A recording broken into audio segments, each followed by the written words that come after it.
ओम शांति। भगवत गीता श्लोक क्लास में आज के श्लोक टेस्ट के लिए श्लोक नंबर है 5वें अध्याय का 26वें श्लोक से 29वें श्लोक तक,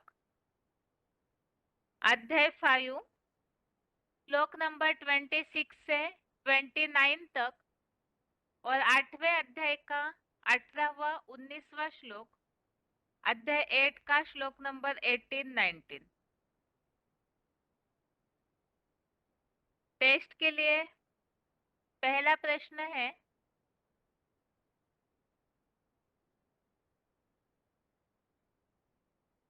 गीता के आधार से सदा मुक्त किन्हें कहा गया है? कौन से ऐसे गुण हैं जिस आधार से मनुष्य सदा मुक्त है ऐसे माना जाता है?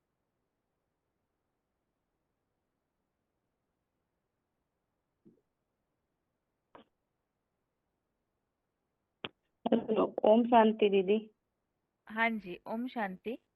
Roll number 22,707। ठीक है माता जी, उत्तर बताइए। 5 का 28 है कि बाहरी इंद्रियों के भोगों से बाहर ही करके और आत्म बिंदु नेत्र को भ्रकुटी में नासिका के अंदर बाहर माता जी एक अंदर मिनट अंदर एक भीतर मिनट संसारी। माता जी एक मिनट, सिर्फ गुण बताइए। कौन सी धारणा? वो तो प्रक्रिया हो गई पूरी। मेन जो गुण बताए हुए हैं वो गुण बताइए। इच्छा, भय और क्रोधहीन जो मननशील मुनि है वह सदा मुक्त है। हाँ ठीक है। अभी दूसरा प्रश्न है माता जी आपके लिए।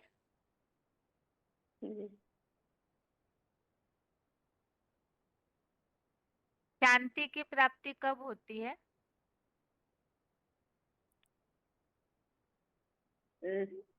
शांति की प्राप्ति कब होती है? हम्म, शांति की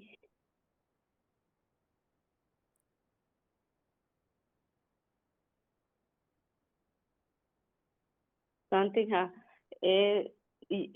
25 का 29 है कि यज्ञ सेवाओं में आत्मिक स्थिति, तपस्या, अभोक्ता को सब प्राणियों में मित्र रूप जो शिव समान बने जगत पीकर को सुख दुख शांति रूप लोकीनाथ के जानकार है, वो शांति को पाता है।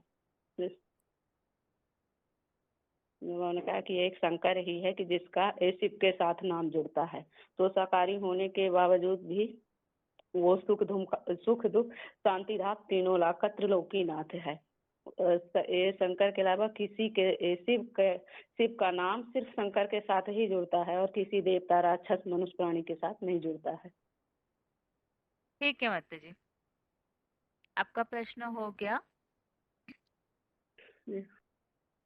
आगे के लिए प्रश्न है,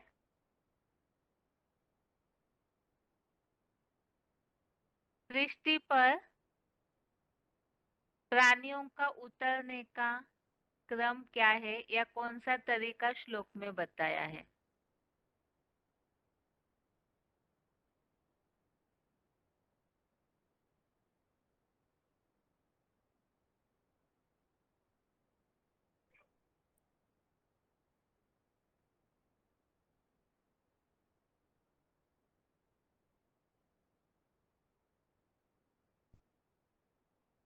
हेलो, हाँ जी।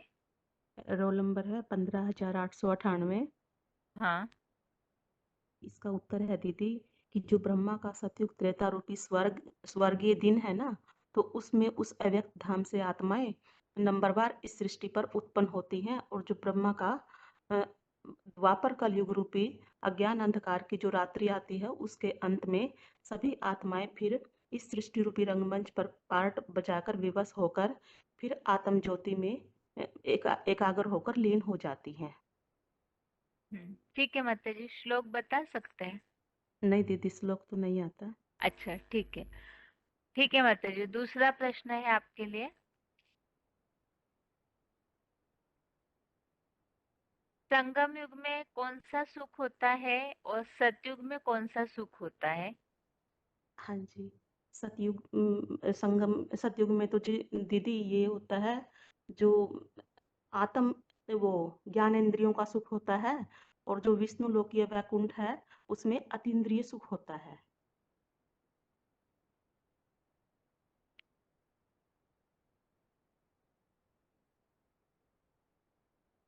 इसका श्लोक बता सकते हैं?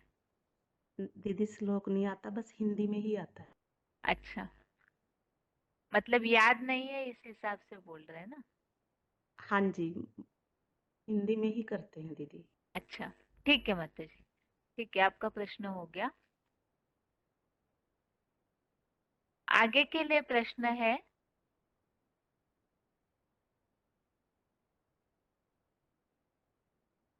परम ब्रह्म निर्वाण पद प्राप्त करने के लिए कौन सा पुरुषार्थ श्लोक में बताया है?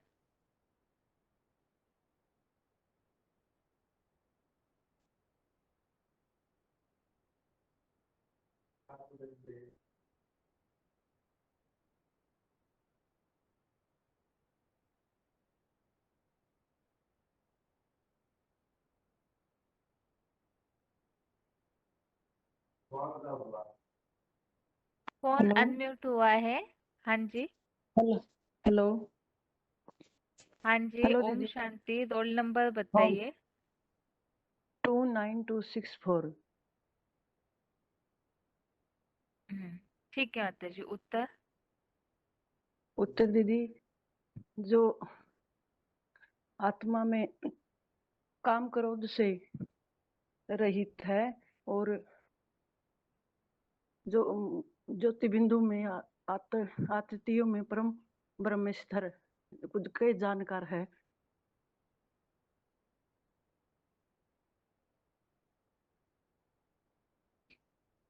ठीक है माता जी। दूसरा प्रश्न है माता जी आपके लिए। हाँ,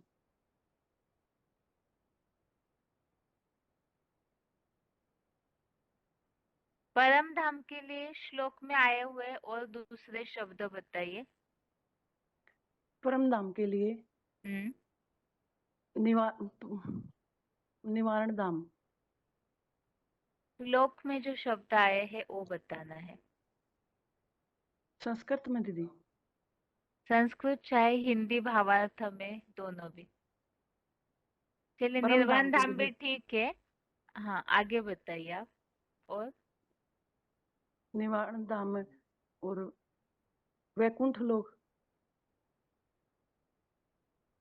और पद परम ब्रह्म निवाण पद। और और तो कौन याद दीदी। ठीक है माता जी।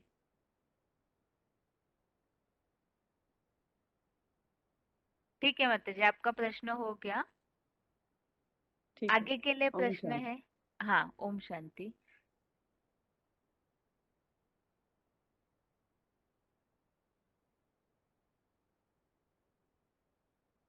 श्लोक समझते समय बीसीडी का एक पॉइंट हमने समझा था,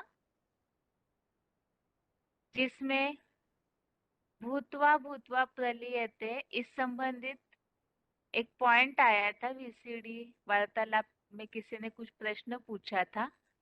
यदि याद है तो पॉइंट बताना है कि उस संबंधित क्या स्पष्टीकरण दिया है। भूत्वा भूत्वा प्रलीयते।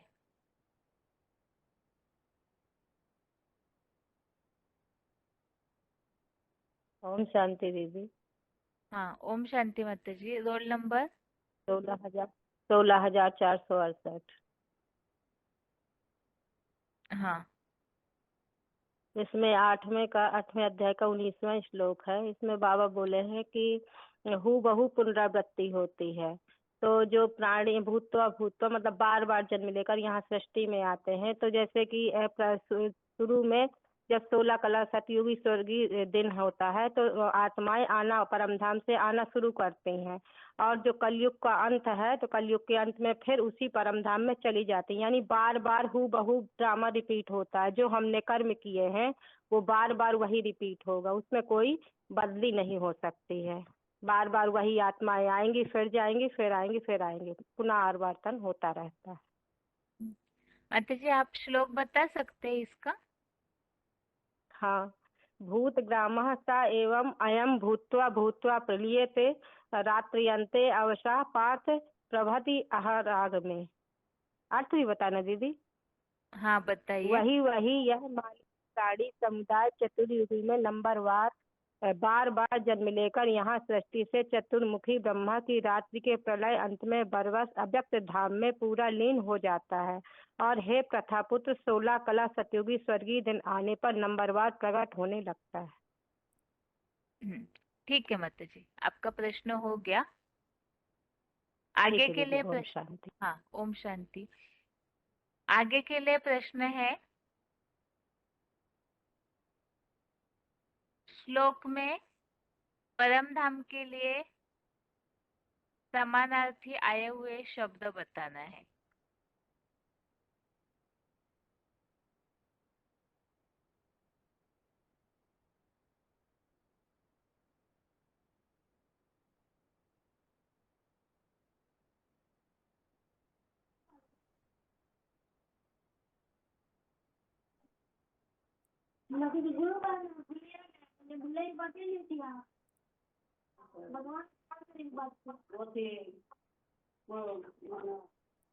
परम भी करती है, करती है। फोन अनम्यूट हुआ है किसी का?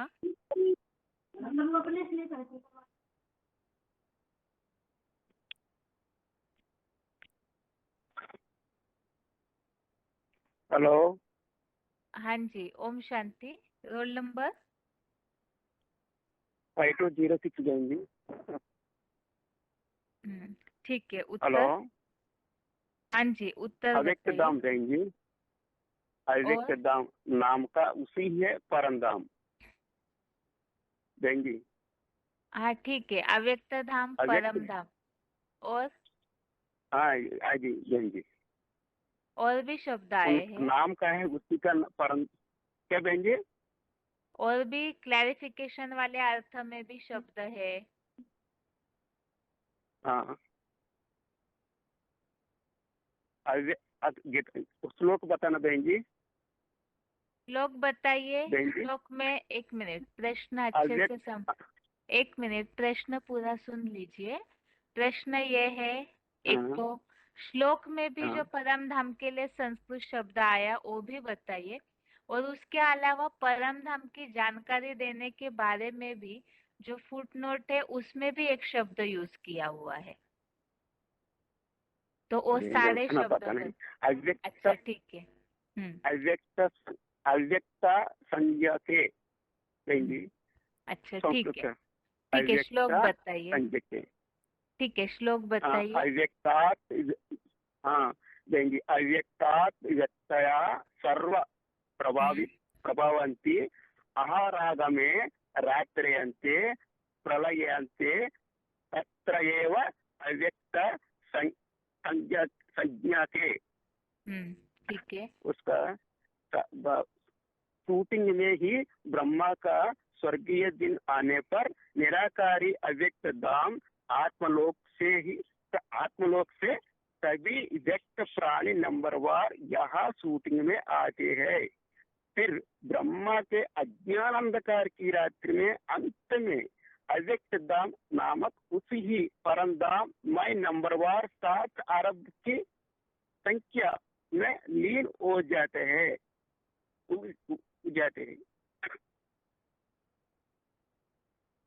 देंगी। हाँ जी। नीचे पॉइंट बताना देंगे। हाँ बताइए। बताइए।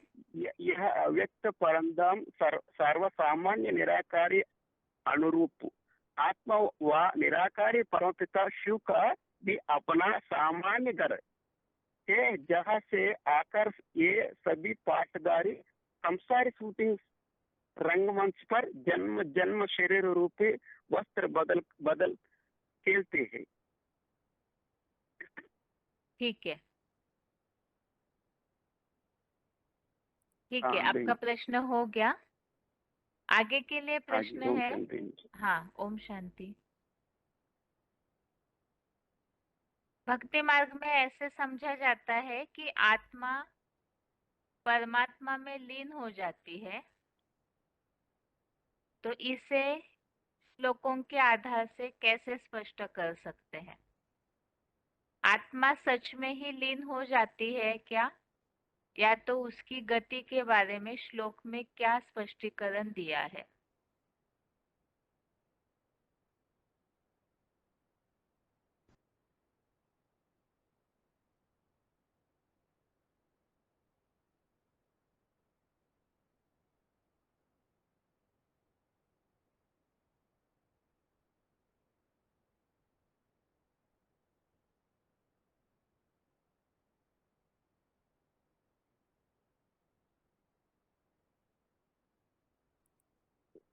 हेलो।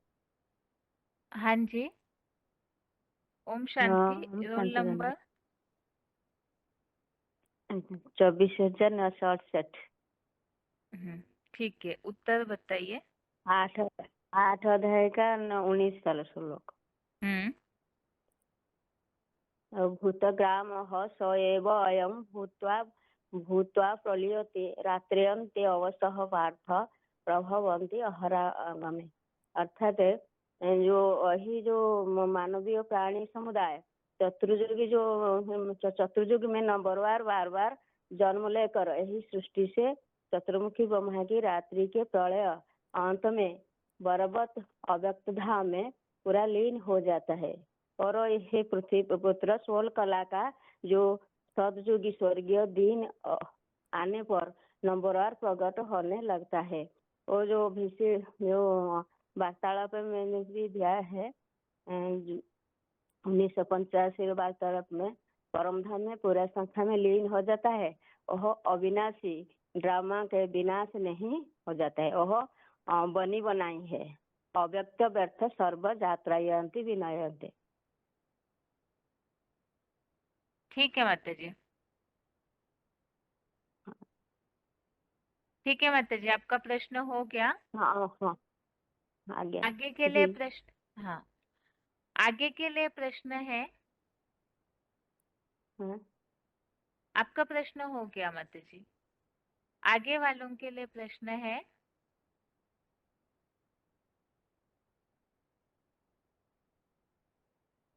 श्लोकों में याद की या ध्यान लगाने की जो विधि बताई है, वो क्या बताई है?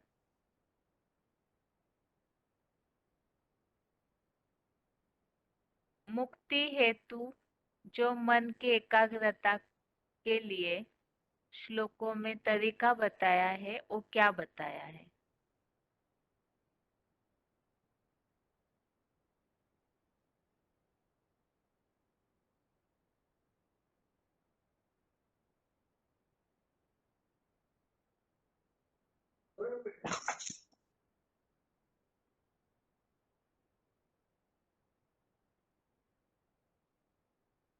फोन अनम्यूट हुआ है किसी का?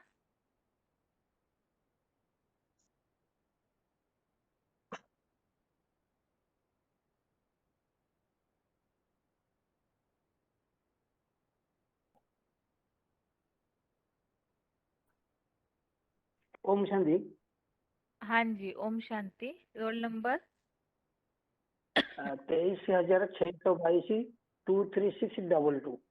ठीक है, उत्तर उत्तर है जो सुखी के लिए जो क्या करना पड़ता चाहिए, ये स्पर्शन कृत्वा बहिर्बाह्यान् चक्षु एव अंतरे भ्रुवो प्राणापानौ समो कृत्वा नासाभ्यंतरचारिणौ जतेन्द्रिय मनोबुद्धि मुनिमुख्य परायणः विगतेच्छा भय क्रोध जह सदा मुक्त एव सह। माना बाहर के इंद्रिय भोगों को चित्त से मन बुद्धि से बाहर करके और आत्मबिंदु नेत्रों को यानी ज्ञान नेत्रों को भ्रुकुटी में शुंगासंगी या श्वास प्रश्वास की जो वृत्ति है नासिका के अंदर भीतर संचरित मन में चलने वाले शुद्ध संकल्प हो या अशुद्ध संकल्प हो, इस अशुद्ध संकल्प रूप प्राण अपान वायु को समानता में रहकर वशीभूत इंद्रियों की मन बुद्धि वाला दुखों की दुनिया से दूर मुक्ति के आश्रित हुआ ऐसा इच्छा भय क्रोधहीन जो मननशील मुनि है वह सदा ही मुक्त है। ठीक है। और दूसरा प्रश्न है, और परम हाँ जी। धाम के लिए श्लोक में क्लैरिफिकेशन के अर्थ में भी एक शब्द बताया है, वो भी बताइए, और दूसरे शब्द आए हैं श्लोक में, वो भी बताइए परम धाम के लिए। परम धाम को इस श्लोकों में बताया अव्यक्त धाम और अव्यक्त संज्ञा के बताया। हाँ। और उसको सप्तजगी आत्मलोक बताया। हाँ ठीक है। और परलोक शांति धाम, ठीक है। मुक्ति यहाँ धाम, जो ऐसे तो बहुत सारा नाम है। यहाँ इस श्लोक में जो आए हुए हैं, ये बस ये प्रश्न इस हिसाब से है केवल सभी के लिए ही कि श्लोक हम कितना हाँ जी। गहराई से पढ़ते हैं ये इससे पता चलेगा। या फुटनोट में एक बात और जानकारी के तौर पे दी हुई है कि ये आत्माओं का और परम पिता शिव का भी अपना सामान्य घर है। परम धाम के लिए ही यहाँ दोनों का भी सामान्य घर है, ऐसे बताया हुआ है। ठीक है। हाँ ठीक है, आत्मा परमात्मा का सामान्य घर बताया गया। ठीक है। और एक और प्रश्न दीदी, है, आत्मा हाँ जी। आत्मा परमात्मा में लीन होती है या नहीं, इसे कैसे स्पष्ट करेंगे? हाँ, ये आत्मा परमात्मा जो लीन के बारे में बताया ना, प्रलियंत में प्रकृष्ट रूप में लीन होते हैं, लेकिन आत्मा परमात्मा में लीन नहीं होते। जैसे कि पानी में ऐसे नमक डालते तो मिल घुल जाता है, ऐसे आत्मा परमात्मा में घुल नहीं जाता, लेकिन परम धाम जो तुर्य धाम है उसी धाम में पहुंच जाता है। इसको भक्ति मार्ग में कहते हैं आत्मा परमात्मा लीन हो गएगा। क्योंकि आत्मा तो अव्यक्त है, परमात्मा भी परमपिता परमात्मा भी अव्यक्त है। एक अव्यक्त दूसरे अव्यक्त में के अंदर नहीं जाएगा, लेकिन जो परम धाम कहा जाता है परमपिता परमात्मा का सामान्य घर, उसी सामान्य घर में सब आत्माएं प्रलय अंत में ब्रह्मा का रात्रि का अंत में जो प्रलय होता है, प्रलय में उसी परम धाम में पहुंच जाते हैं। इसको लोग ना समझ कर बोलते हैं कि आत्मा परमात्मा में लीन हो गया, लेकिन ऐसा नहीं है। ठीक है। ठीक है, आपका ओम प्रश्न हो शांति। गया। हाँ, ओम शांति। हाँ जी। आगे के लिए प्रश्न है,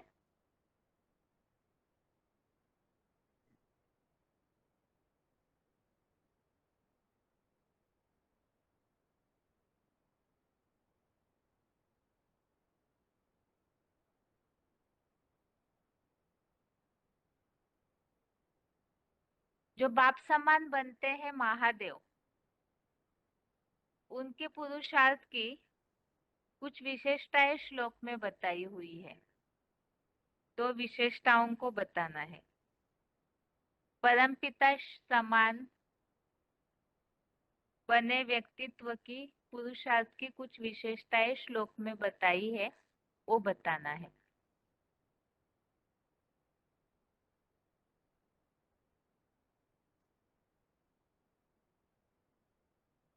ओम शांति बहन जी। हाँ, ओम शांति माता जी। Roll number?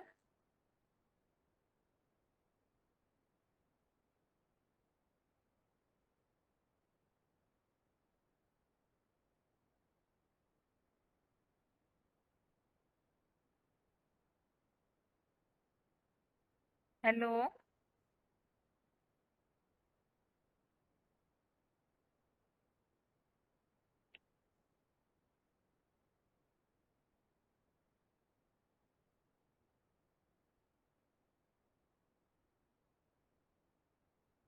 Hello. Hello. Hello हाँ हेलो जी, हाँ, ओम शांति। रोल नंबर हाँ बताइए। 23 हाँ, 676। ठीक है, उत्तर बताइए। क्या दीजिए पूछा? प्रश्न ये पूछा है, हेलो परम पिता शिव समान बने व्यक्तित्व के पुरुषार्थ की विशेषताएं बताना है।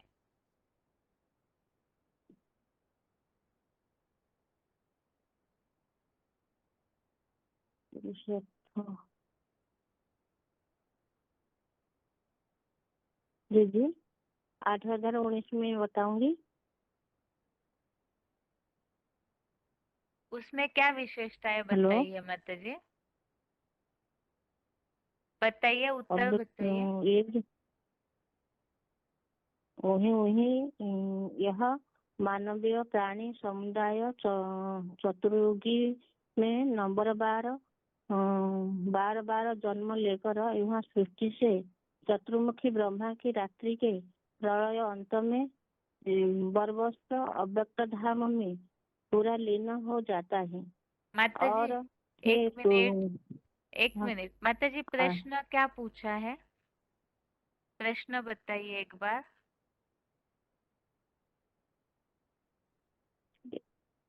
परम धाम ये तो होता है ना। जो परम पिता शिव के समान बनते हैं महादेव शंकर, उनके पुरुषार्थ की विशेषताएं बतानी है। जो परम पिता शिव के समान बनते हैं उनके पुरुषार्थ की विशेषताएं।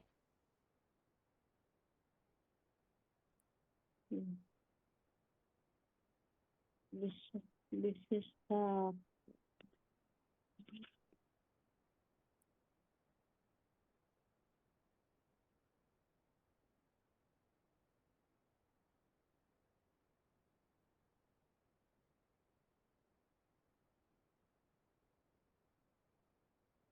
विशेषता ठीक है माता जी, आप ये बताइए, सतयुग में कौन सा सुख होता है और संगम युग में कौन सा सुख होता है? सत्ययुगे तो केवल संपूर्ण सुख भोगते हैं और हाँ, संगठन अतीन्द्रिय सुख भोगते हैं। ठीक है माता जी, श्लोक बता सकते हैं आप इसका? 15 अध्याय 17 में बताऊंगी। बताइए। किंतु इन दोनों क्षर अक्षर में प्राणी मात्र क्षर और सदाशिव ज्योति अक्षर से भिन्न सर्वोत्तम आत्मा परमात्मा परम युक्त आत्मा ऐसे सूर्याभोग हीरो कहा जाता है। सभी आत्मा से परमात्मा नहीं है। जो अक्षर अमोघ वीर्य श्रेष्ठ शासक मास्टर त्रिकालदर्शी सदाशिव ज्योति समान शिव 12 है। सुख दुख और शांति धाम 3 लोकों को अधिकार में लेकर विशेष घोषणा करता है। ठीक है माता जी, ठीक है, आपका प्रश्न हो गया माता जी। आगे के लिए प्रश्न है,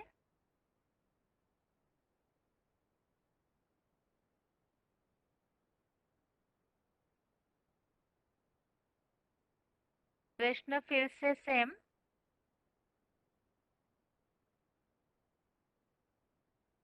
एक तो परम पिता शिव वो कौन सी जगह का मालिक है ऐसे बताया है, और त्रिलोकीनाथ किन्हें बताया हुआ है? त्रिलोकीनाथ कौन है और परम पिता शिव किसका मालिक है? हेलो, हाँ जी, ओम शांति। शांति। हाँ, रोल नंबर। 22046। परम सुप्रीम सोल शिव ब्रह्मांड का मालिक है और त्रिलोकनाथ साकार है, शंकर शंकर जी। ठीक ये है, उनको कहाँ का मालिक बताया है? तीन लोकों का सुखधाम, शांतिधाम और ये नरक के भी तीनों लोकों का त्रिलोकीनाथ कहा गया है। सुखधाम, दुखधाम और शांतिधाम तीनों लोकों का नाथ है शंकर। ये 5th अध्याय में 29 श्लोक। भोक्तारं यज्ञ तपसाम सर्वलोक महेश्वरम सुहृदम सर्वभूतानां ज्ञात्वा माम शांति रुच्यति। यज्ञ सेवाओं को और आत्मस्मृति की तपस्या के भोक्ता को सब विश्व के प्राणियों के मित्र स्वरूप मुझ त्रिलोकनाथ को जानकर शांति को पाता है। अमूर्त शिव तो सिर्फ अंडे मिसल ब्रह्मांड का मालिक है। इस श्लोक का अर्थ है। ठीक है, ठीक है माता जी, आपका प्रश्न हो गया। आगे के लिए प्रश्न है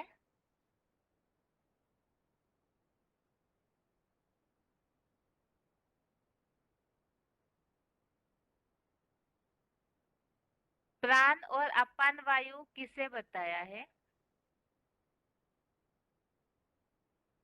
प्राण और अपान वायु किसे बताया है?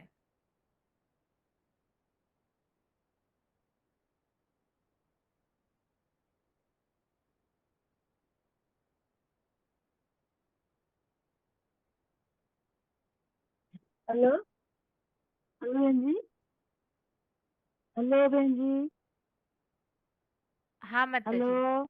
हाँ रोल नंबर बताइए। 20155। हम्म, प्राणवायु अपान वायु होता है कि शुद्ध प्राणवायु प्राणवायु होता है शुद्ध वायु और अपान वायु होता है अशुद्ध संकल्प। शुद्ध संकल्प अशुद्ध संकल्प। इसके लिए ऐसे श्लोक में आया हुआ पांच शब्द बताइए। पांच ये शुद्ध अशुद्ध संकल्पों के लिए क्या करना चाहिए? इसके लिए श्लोक में जो शब्द आया केवल वो शब्द बताइए। प्राण प्राण्य समकृत्य जितेन्द्रिय बुद्धि मुख्य प्राणाय प्रणय मुख्य प्राण परायण। ठीक है, ठीक है माता जी। दूसरा प्रश्न है, आत्मा परमात्मा में हमेशा के लिए लीन नहीं होती है, इसे कैसे स्पष्ट करेंगे? लीन नहीं होते तो ये 8 अध्याय का 19 श्लोक में आया है कि आत्मा परमात्मा तो लीन नहीं होते है। लीन मात्र भक्ति मार्ग में लीन को बोलते हैं कि लीन हो जाता है माने पूरा द्रवीभूत होना चाहिए, समझते हैं। एक हो जाते हैं, एक नहीं होते हैं कि समान बनते हैं। ये अर्थ होता है कि बाप समान बन जाते हैं। हम बाप का गुण और धर्म का को धारणा कर लेते हैं। ये बात स्पष्ट होता है कि ये जो आत्मा होते हैं हमको लीन नहीं होते हैं। ये तो बनी बना है धर्म है, ये तो स्थिर है, उसको कहीं बनाते नहीं है। अगर हम बार बार वही कर्म को बाप जब आती है, ये कर्म हमारा परिवर्तन के लिए हम बाप समान बन जाते हैं। बाप का गुण को निराकार निर्विकार बन जाते हुआ अव्यक्त स्थिति बन जाती है। जी ठीक है माता जी, ठीक है, आपका प्रश्न हो गया। हाँ, ओम शांति।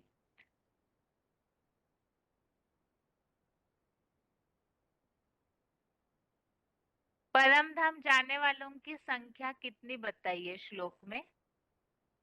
कितनी आत्माएं परम धाम वापिस जाती है?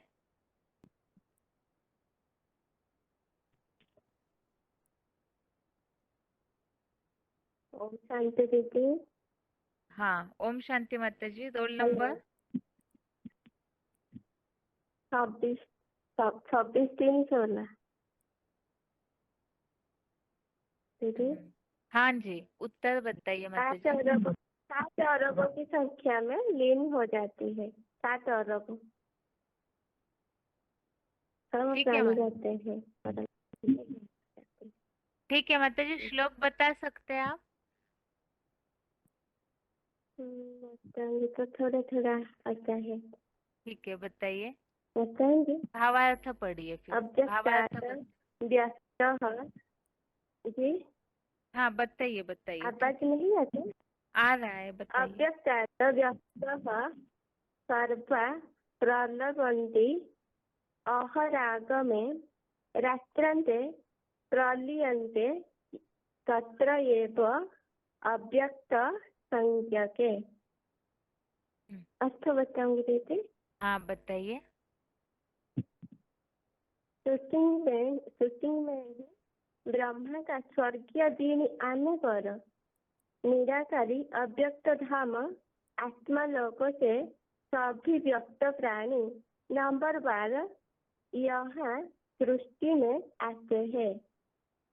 फिर ब्रह्मा की अज्ञान अंधकार की रात्रि अंत में अव्यक्त धाम नामक उस ही परम धाम में नंबर 12 7 अरब की संख्या में लीन हो जाती है।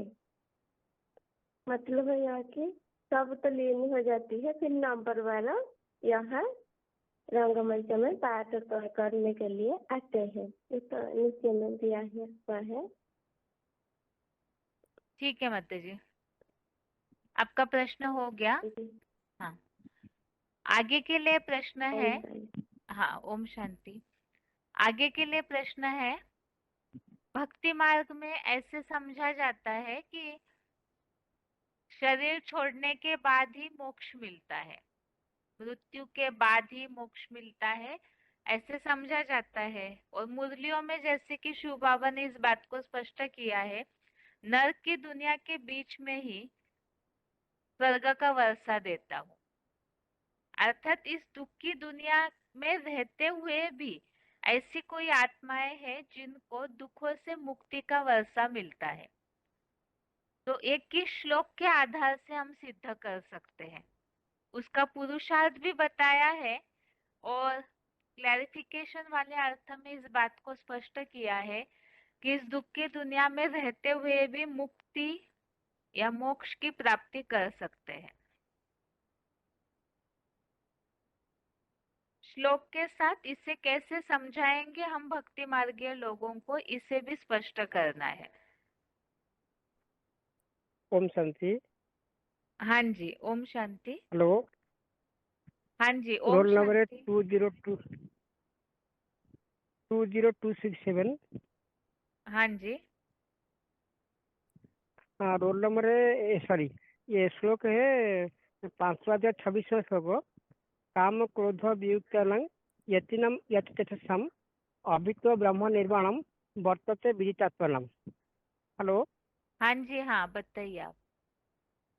हाँ, अर्थात जो इसी जन्म में ही लोभ मोह और अहंकार के सहित मैंने जो काम क्रोध से संपूर्ण मुक्त होते हैं और अपने मन को संयमित चित्त से ही अपने मन को स्वयं रख के और वो जो जतियों है, मतलब जो मैंने तपस्या करते हैं आत्मस्मृति और प्रवृत्ति का, वही यहाँ परम ब्रह्म निर्वाण धाम को पाता है।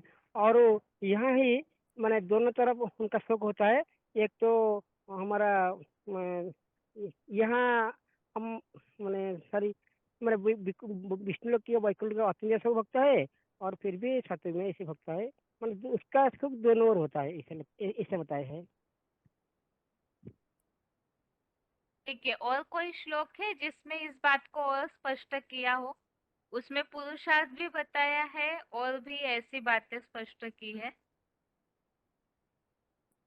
मुक्ति हाँ, के लिए शब्द आया हुआ है। ये मुक्ति के लिए हाँ, मुक्ति के लिए ये तो शब्द आया है। हाँ हाँ, सॉरी, आया ये 5,23 श्लोक है। शक्नोति हवय छोड़ू प्राक शरीर विमोक्षणात् काम क्रोध, उसके बाद याद नहीं आता है। इसमें ये इसे 5 जगह 23 श्लोक में ऐसा बताया है, जो इसी जन्म में ही और काम और क्रोध के जो आवेग है उसको सहन लेता है, सहन करने में सामर्थ्य है, वही सदा से माने सुखी है, और नहीं तो भोगी है, ऐसे बताया है। ठीक है ठीक है ठीक है, आपका प्रश्न हो गया। आगे ओम के लिए शांति। हाँ, ओम शांति। आगे के लिए प्रश्न, सेम प्रश्न यही है, उत्तर तो मिला है लेकिन और एक श्लोक में इसका उत्तर है, जिसमें पुरुषार्थ भी बताया है और ये इसका उत्तर का स्पष्टीकरण भी दिया हुआ है कि इसी दुनिया में रहते हुए भी मुक्ति का अनुभव कर सकते हैं। उसके लिए शरीर छोड़कर जाने की आवश्यकता नहीं, मृत्यु की आवश्यकता नहीं है। तो ये बात और कौन से श्लोक से स्पष्ट कर सकते हैं, जिसमें पुरुषार्थ भी बताया है और वो मुक्त है ऐसे स्पष्ट उल्लेख भी दिया हुआ है।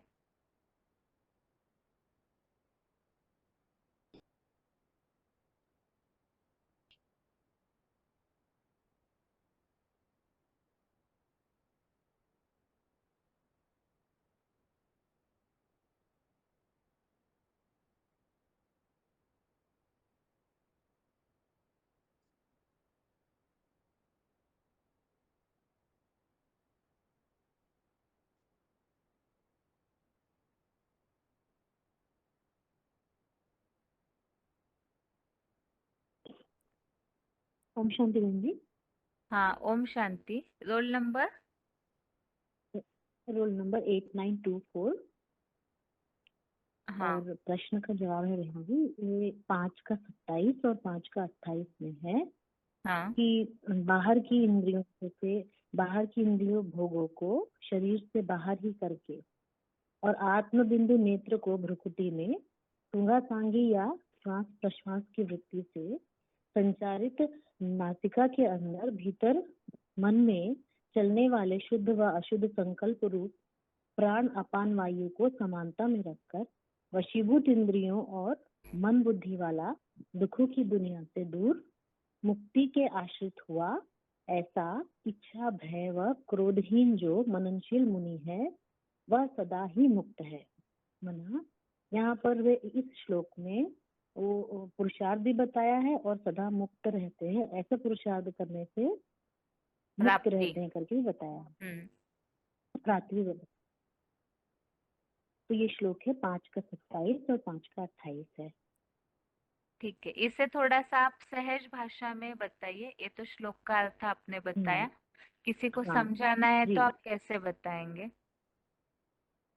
बताना है कि जैसे हम बाहर की, जैसे हम यदि हमको इस दुनिया से या फिर हमको अपनी मन बुद्धि को कंसंट्रेट करना है या फिर दुखों की दुनिया से हमको दुखों की दुनिया में रहते हुए भी हम अपने आप को मुक्त कर सकते हैं, इसके लिए क्या करना है कि बाहर में जितने भी हम देखते हैं सुनते हैं और उसको इन सब चीजों को बाहर में ही रखकर मना उन सबको एक तरफ रखकर आत्म बिंदु को मना ज्योति बिंदु को भ्रुकुटी के बीच में कंसंट्रेट करके फिर माना जैसे इसमें बोला गया है कि सूंघा सांगी या श्वास प्रश्वास की वृत्ति से संचारित नासिका के अंदर भीतर। इसके अलावा ये तो बाहर की दुनिया वालों के लिए, हमारे लिए बाबा ने बोला है कि मन में जो चलने वाले शुद्ध और अशुद्ध संकल्प हैं तो इन्हीं को प्राण और अपान वायु कहा जाता है। तो मन में चलने वाले शुद्ध अशुद्ध संकल्पों को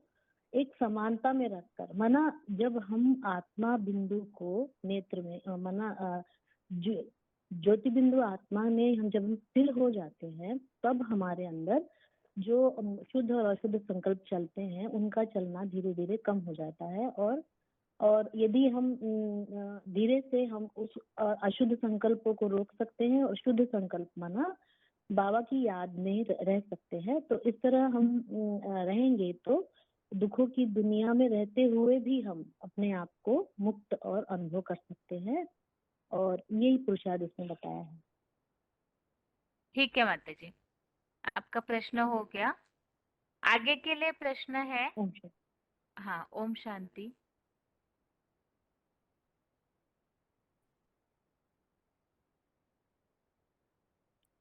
विश्वामित्र किन्हें बताया है?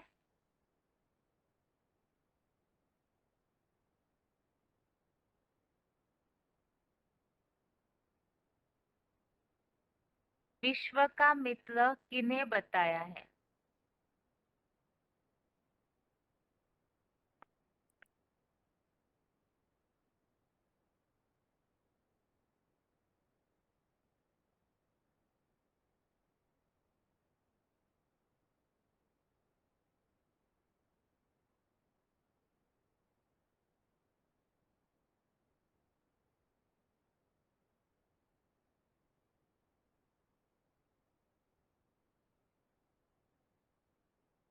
फोन अनम्यूट हुआ है किसी का? हेलो। हाँ जी, ओम हेलो। शांति। हाँ, ओम शांति। रोल ओम नंबर शांति। बताइए। 15893। ठीक है माता जी, उत्तर बताइए। राम वाले आत्मा को विश्वामित्र बताते हैं। श्लोक में जो शब्द आया वो बताइए माता जी।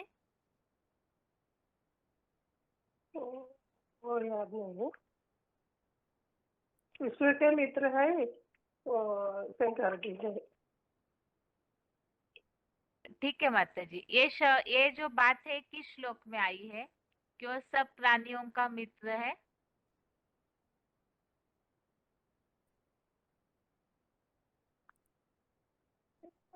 नहीं पता विश्व है। कल्याण का कार्य करते हैं ना, इसलिए विश्व का ही मित्र है। ठीक है माता जी, आज के पूरा विश्व टेस्ट का में ही। जो श्लोक है उसमें से कोई भी एक श्लोक बता सकते हैं आप?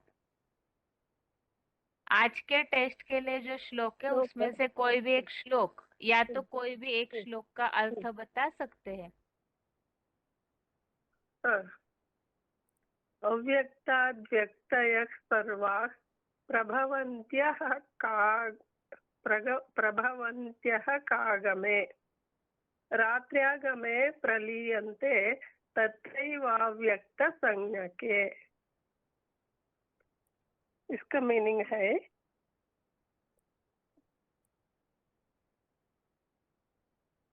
शूटिंग में ही ब्रह्मा का स्वर्गीय दिन आता है। निराकारी अव्यक्त धाम आत्मलोक से सारे व्यक्त प्राणी नंबरवार इस सृष्टि में आता है। फिर ब्रह्मा का अज्ञान अंधकार का रात्रि का अंत्य में अव्यक्त धाम से अव्यक्त धाम नामक से परमधाम में नंबरवार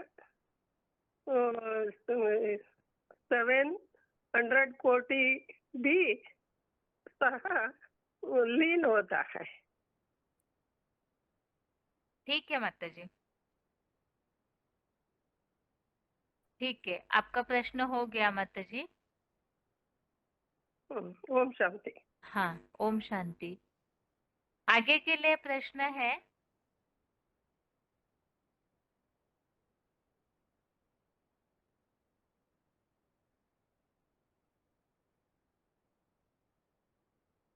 आज के श्लोक टेस्ट में जो भी श्लोक है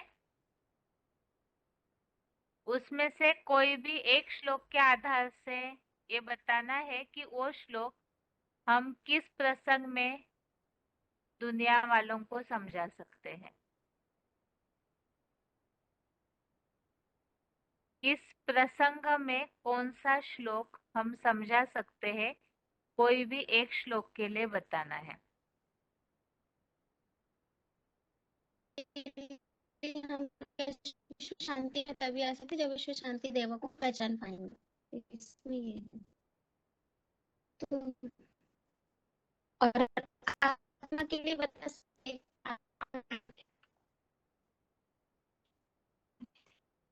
हेलो हेलो शांति दीदी। आपका आवाज बहुत ही कट हो रहा है माता जी, रोल नंबर बताइए। 26,466। ठीक है, उत्तर बताइए। विश्व में शांति तभी हम स्थापित कर सकते हैं जब विश्व पिता को हम पहचानेंगे। शांति देवा को जब हम पहचान लेंगे तभी हम विश्व में शांति स्थापित कर सकते हैं। इसका श्लोक है 5:29। श्लोक बताइए। भोक्तारं यज्ञतपसां सर्वलोक महेश्वरं सुहृदं सर्वभूतानां ज्ञातां शान्तिरिच्छति।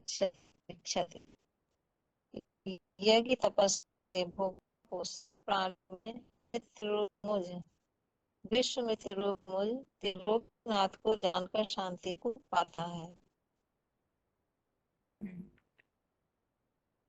ठीक है माता जी, तो इससे विश्व में शांति का कैसे कनेक्शन है?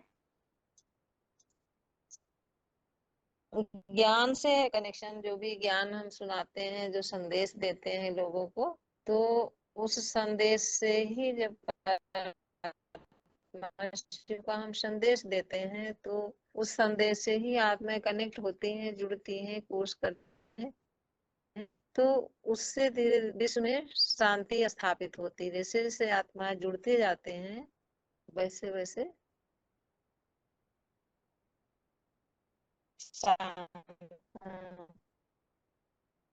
ठीक है माता जी, ठीक है, आपका प्रश्न हो गया। हाँ, ओम शांति। सेम प्रश्न यही है, और अगर कोई बता सकते हैं तो। इसके अलावा और भी श्लोक है टेस्ट में, तो कौन सा श्लोक किस प्रसंग में हम समझा सकते हैं?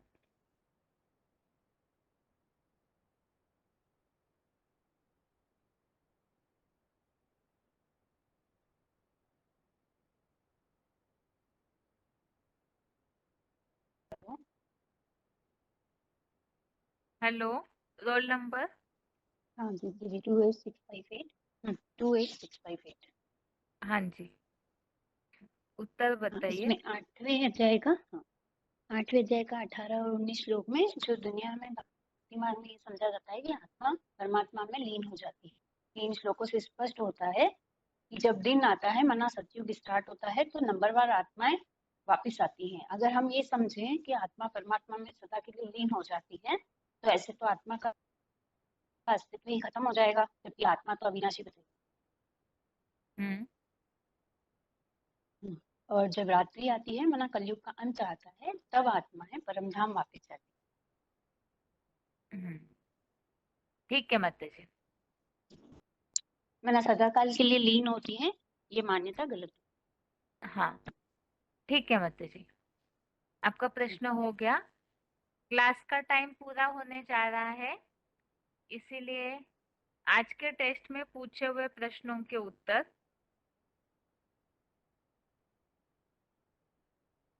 सबसे पहले तो 8वें अध्याय का 18वां और 19वां श्लोक।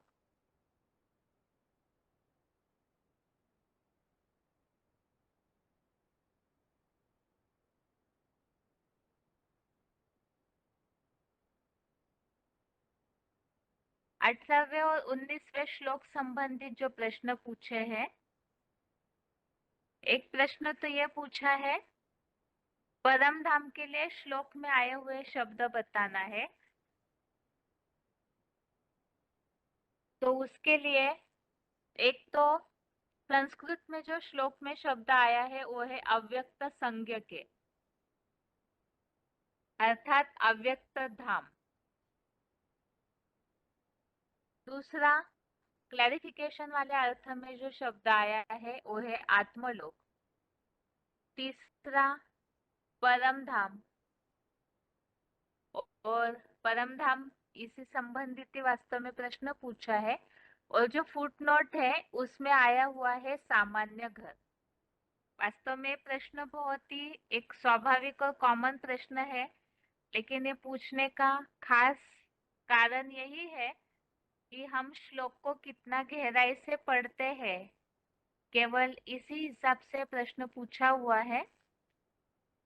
दूसरा प्रश्न है इस श्लोक संबंधित सृष्टि पर प्राणियों का आने और जाने का क्रम, या आने और जाने का समय या गति के बारे में श्लोक में क्या बताया है? तो इसके लिए तो श्लोक के जो दोनों भावार्थ है उनमें ही इसका उत्तर दिया हुआ है। एक तो 18वां श्लोक है, अव्यक्तात् व्यक्तयः सर्वा प्रभवन्त्य अहरागमे रात्रे अन्ते प्रलीयन्ते तत्रैव वा व्यक्तसंज्ञके। तो इसमें शूटिंग में ही ब्रह्मा का स्वर्गीय दिन आने पर निराकारी अव्यक्त धाम आत्मलोक से सभी व्यक्त प्राणी नंबरवार यहाँ सृष्टि में आते हैं और फिर ब्रह्मा की अज्ञान अंधकार की रात्रि में अव्यक्त धाम नामक उस ही परम धाम में नंबरवार 7 अरब की संख्या में लीन हो जाते हैं। इसी तरह से 19वें श्लोक में इस बात को बताया है, भूतग्रामः स एवायम भूत्वा भूत्वा प्रलीयते रात्रे अन्ते अवशः पार्थ प्रभवन्त्य हरागमे। वही यह मानवीय प्राणी समुदाय चतुर्युगी में नंबरवार बार जन्म लेकर यहाँ सृष्टि से चतुर्मुखी ब्रह्मा की रात्रि के प्रलय अंत में बरबस अव्यक्त धाम में पूरा लीन हो जाता है और 16 कला का सत्युगी स्वर्ग का दिन आने पर नंबरवार प्रकट होने लगता है। तो इन दोनों श्लोकों में ये बात बताई हुई है कि जब सतयुग शुरू होता है तो आत्माएं परम धाम से इस सृष्टि पर आती है और रात्रि के अंत में अर्थात जब विनाश का समय होता है उस समय उस परम धाम में वापिस जाते हैं।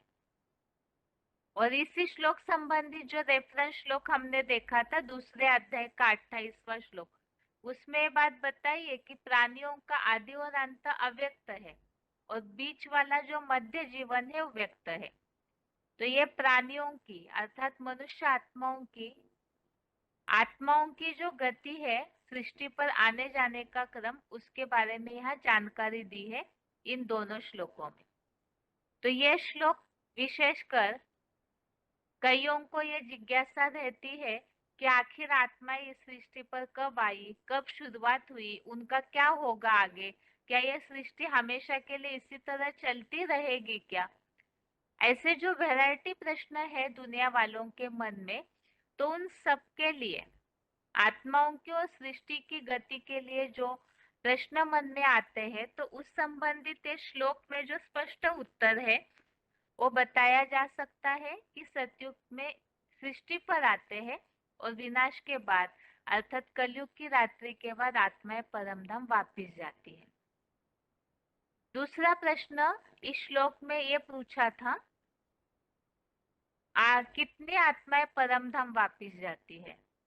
तो जितनी भी 700 करोड़ जो मुरलियों में शब्द आता है और यहाँ श्लोक में शब्द आया है 7 अरब की संख्या में, अर्थात सारे ही जो उल्लेख आया हुआ है यहाँ सर्वा, तो यहाँ तो सभी व्यक्त प्राणी नंबरवार यहाँ सृष्टि में आते हैं।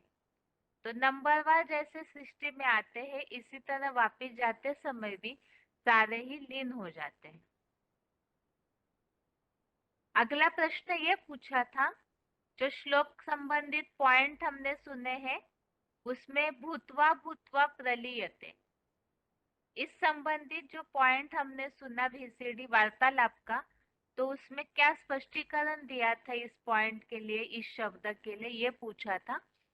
तो जिसके लिए जैसे किसी ने वार्तालाप में प्रश्न पूछा है कि आत्मा का पार्ट नहीं बदला जा सकता है क्या इस तरह से, तो कईयों के मन में क्यूरियोसिटी जिज्ञासा रहती है। तो वास्तव में ड्रामा में सभी का पार्ट हूबहू रिपीट होता है, उसे बदला नहीं जा सकता। और इसी संबंधित शिव बाबा ने इस बात को बताया था कि जैसे इस सृष्टि पर आते हैं तो वैसे ही बरबसी वो पूरे लीन हो जाते हैं, तो भूतवा भूतवा प्रलीयते। इसके अलावा ये प्रश्न पूछा था कि आज दुनिया में जो ये गलत फहमी है कि आत्मा पूरी लीन हो जाती है परमात्मा में, तो यह मान्यता गलत है, इसे कैसे स्पष्ट करेंगे?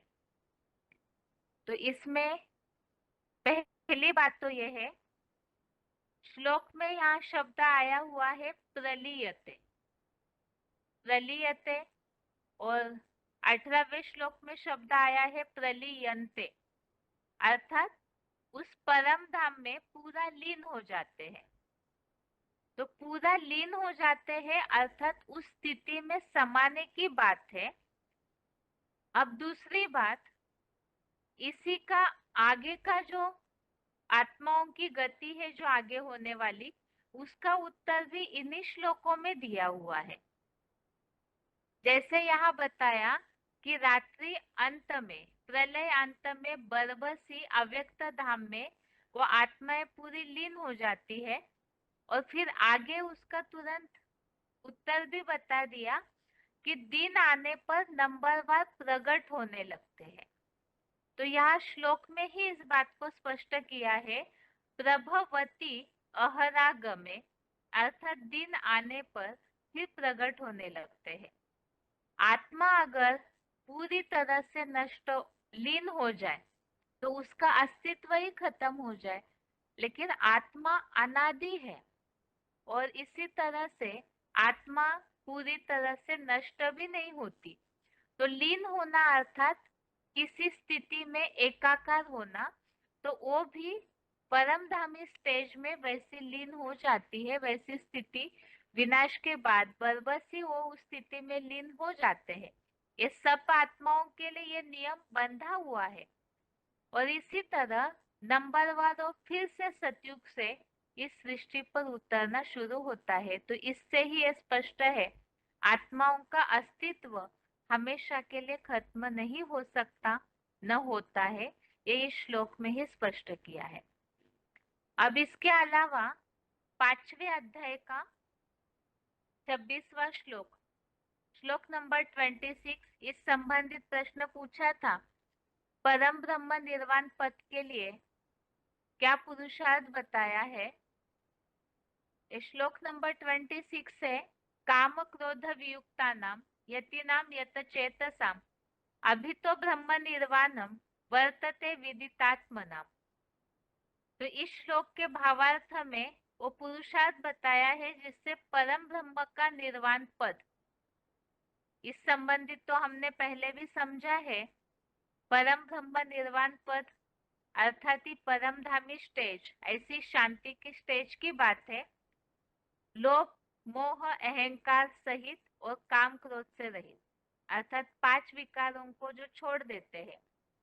संयमित मन बुद्धि वाले लोगों का, आत्म ज्योति बिंदु के जानकार यतियों का, जो आत्म ज्योति बिंदु अर्थात आत्मिक स्थिति की बात यहाँ बताई, जो 5 विकारों को छोड़ते हैं।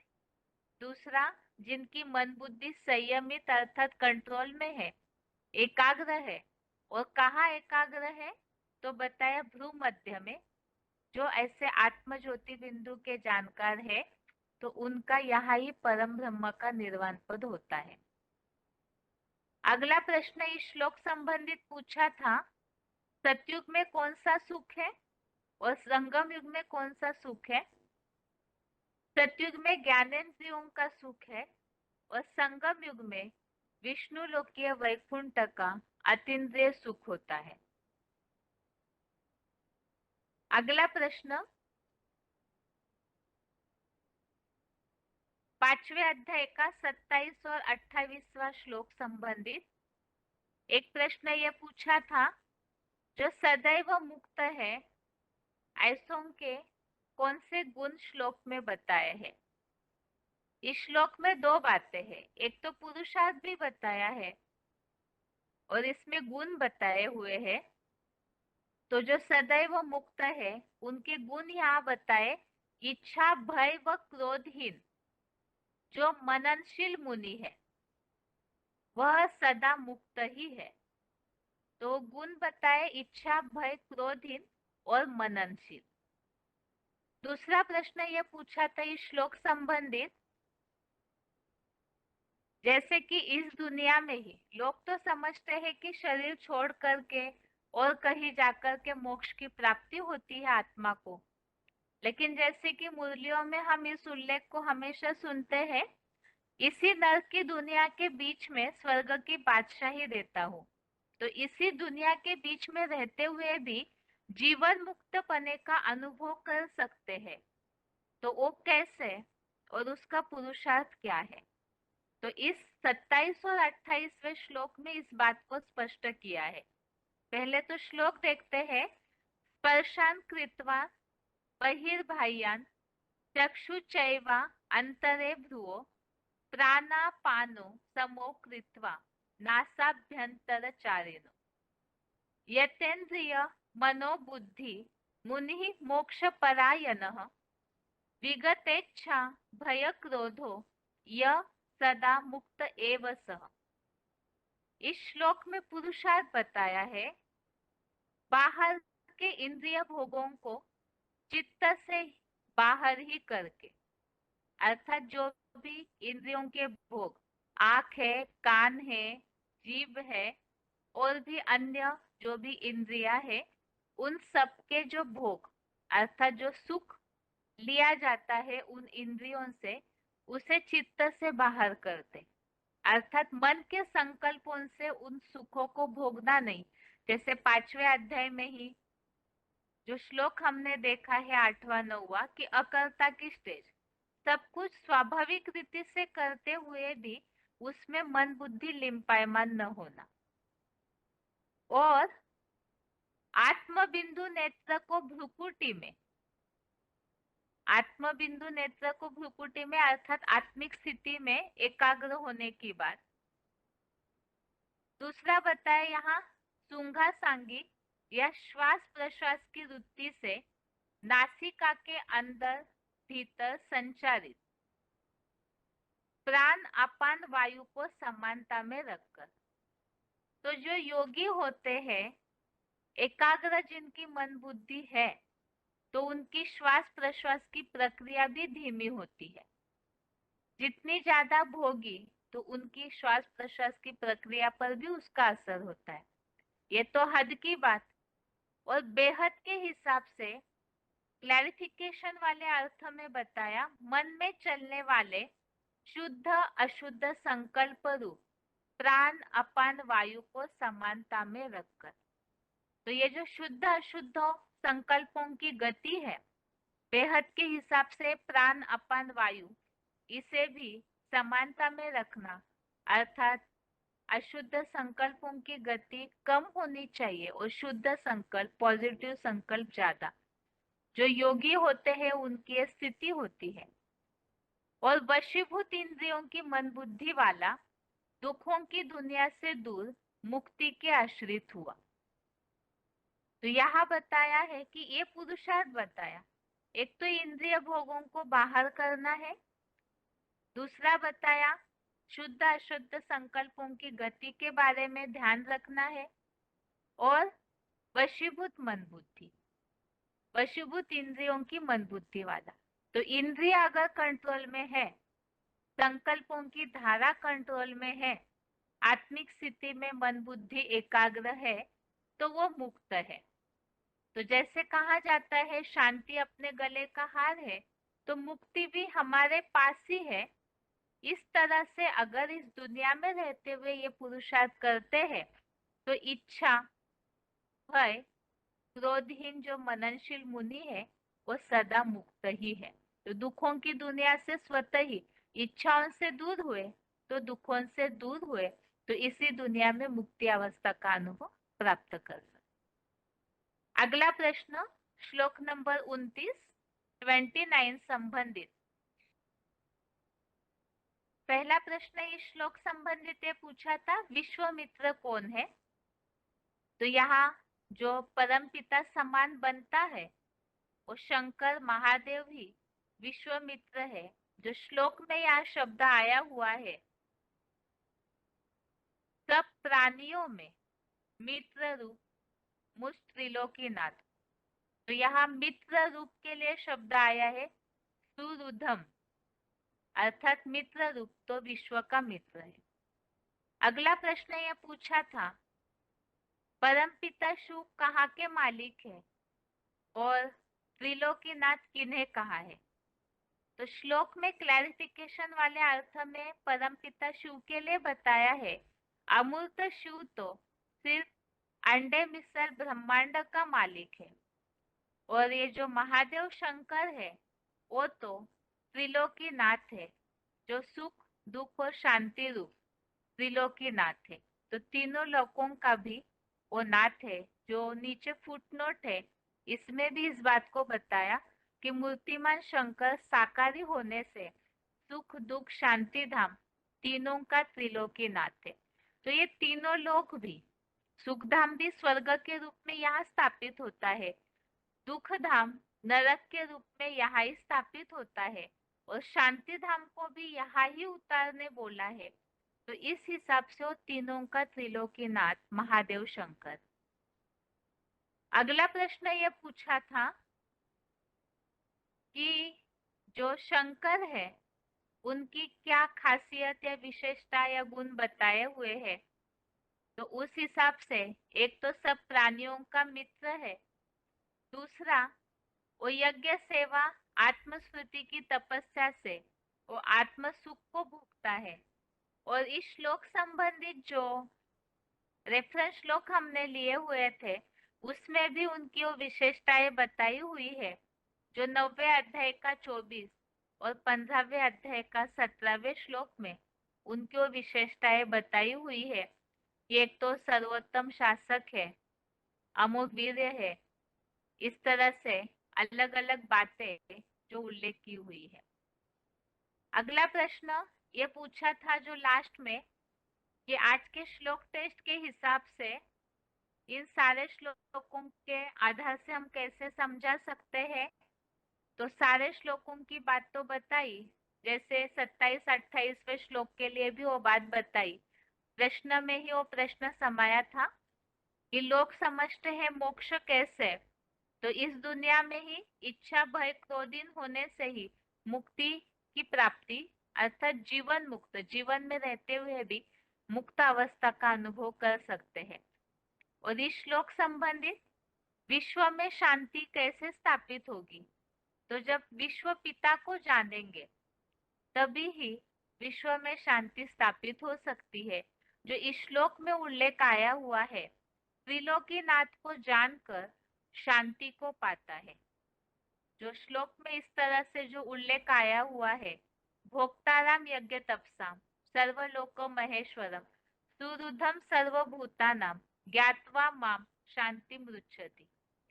तो यहाँ ज्ञात्वा शांति रुच्छति, तो जो त्रिलोकीनाथ को सर्वलोको महेश्वरम त्रिलोकीनाथ को जो जानता है वो शांति को पाता है। तो इसी तरह सारी दुनिया अगर उन्हें पहचान ले तो शांति की अवस्था की अनुभूति जरूर करेंगे, क्योंकि परमपिता में ही जो साकार का आधार लेकर कार्य करते हैं वो शांति का दाता है। इस तरह से आज के श्लोक टेस्ट संबंधित प्रश्नों के उत्तर हो गए। इसके साथ ही आज के लिए गीता क्लास यहाँ तक ही। ओम शांति।